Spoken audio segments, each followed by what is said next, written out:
नमस्कार दोस्तों। आज हम पढ़ेंगे कमल भारती द्वारा रचित कविता तब तुम्हारी निष्ठा क्या होती। इससे पहले हम कमल भारती जी के बारे में कुछ जान लेते हैं। कमल भारती 4 फरवरी 1953 को रामपुर के एक दलित परिवार में जन्मे दलित पत्रकार, कवि और आलोचक हैं। आपकी अब तक 2 दर्जन पुस्तकें प्रकाशित हो चुकी हैं। आप एक प्रगतिशील अम्बेडकरवादी विचारक हैं और समाजवाद के प्रबल समर्थक हैं। आज के सक्रिय दलित विचारकों में आप अग्रणी पंक्ति में आते हैं, जिनके सहज तर्कों और वैज्ञानिक दृष्टिकोण से प्रभावित हुए बिना नहीं रहा जा सकता। आप राष्ट्रीय स्तर पर अनेक सेमिनारों में दलित विमर्श के चर्चित विख्याता रहे हैं।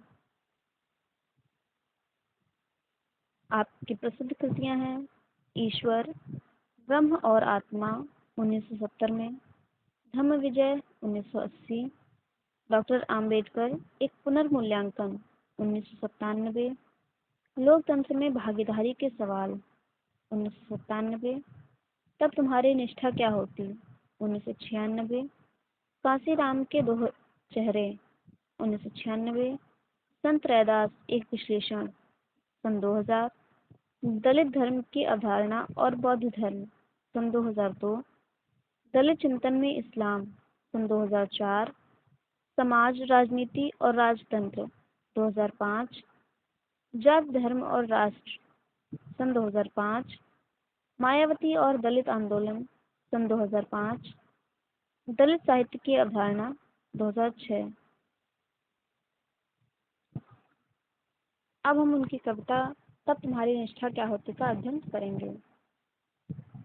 यदि वेदों में लिखा होता ब्राह्मण ब्रह्मा के पैर से हुए हैं पैदा, उन्हें उपनयन का अधिकार नहीं, तब तुम्हारी निष्ठा क्या होती।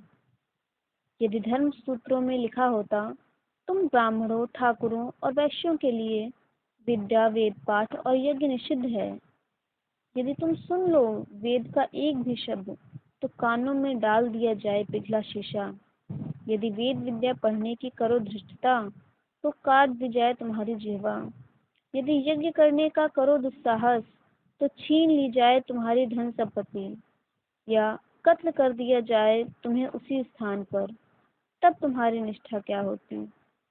यदि स्मृतियों का यह विधान लागू हो जाता तुम ब्राह्मणों, ठाकुरों और वैश्यों पर कि तुम नीच हो, शमशान भूमिवत हो, तुम्हारे आवास हो गांव के बाहर, मरे जानवरों को उठाना, मलमूत्र साफ करना, कपड़े धोना, बाल काटना, हमारे खेतों घरों में दास कर्म करना, तब तुम्हारी निष्ठा क्या होती।